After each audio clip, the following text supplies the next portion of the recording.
어제 이른바 진술 조작 술파티 의혹과 관련해 수원지검과 수원구치소 대검찰청에 항의 방문을 다녀왔습니다. 대검에 신속하고 투명하고 엄정한 감찰과 출정 기록 등 진상조사에 필요한 자료 제출을 촉구했지만 대검은 이를 거부했습니다. 실로 충격적인 의혹이 제기됐는데 자기 식구 감싸기에만 매몰된 검찰의 입장을 보니 기가 막히고 참담합니다. 떳떳하다면 근거자료 제출을 거부할 이유가 있습니까? 검찰이 스스로 진실을 밝힐 기회를 걷어찼으니 국회가 더 적극적인 역할을 해야 합니다. 반드시 진실을 밝혀내고 불법 행위가 있었다면 엄정하게 처벌할 것입니다. 윤석열 정부 검찰의 진술 조작, 해유, 협박 의혹은 이번에 처음 나온 게 아닙니다. 대장동 사건과 관련해 유동규와 남욱이 갑작스레 진술을 번복한 배경에 검찰의 회유 협박이 있었던 정황이 존재했고 김만배를 협박한 정황도 있었습니다. 정진상 전 정무조정실장에 대해서도 회유 협박을 시도한 정황이 있었습니다. 김성태만 해도 회유 협박과 봐주기 기소 정황이 뚜렷하지 않습니까?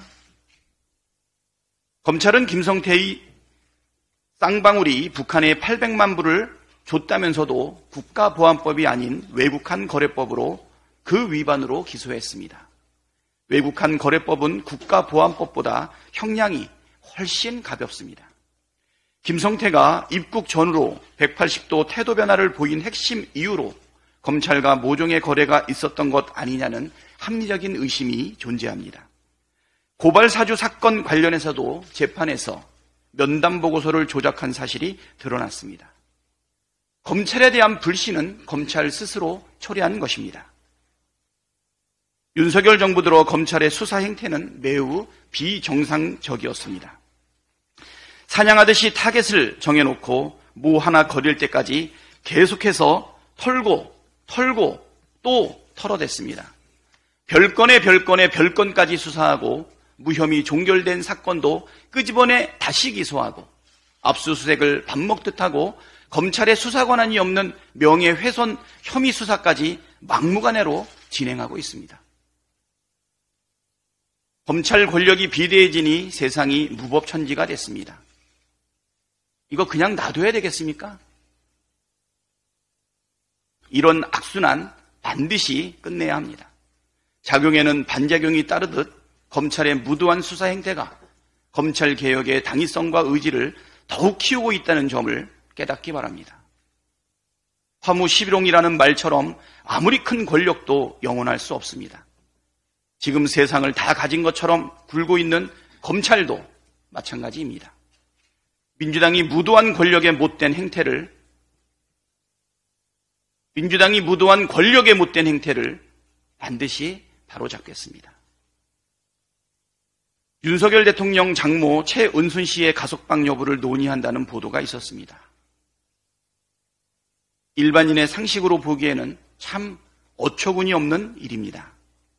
공정과 상식을 내세워 대통령에 당선되고 난 후 줄곧 야당과 정적 탄압에 몰두하더니 본인과 배우자, 처가가 연루된 불법 의혹 수사는 노골적으로 방해하고 있는 윤석열 대통령을 우리 국민들께서 어떻게 보겠습니까?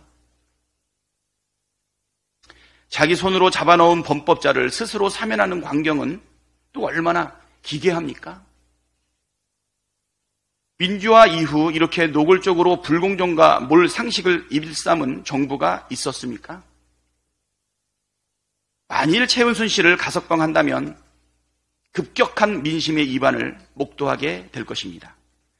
윤석열 대통령이 해야 할 일은 자신이 무너뜨린 공정과 상식을 다시 세우는 일이지, 총선 참패에도 정신 못 차리고 국정 방향은 옳다, 철학은 흔들리지 않는다면서 장모를 풀어주는 일은 아닙니다.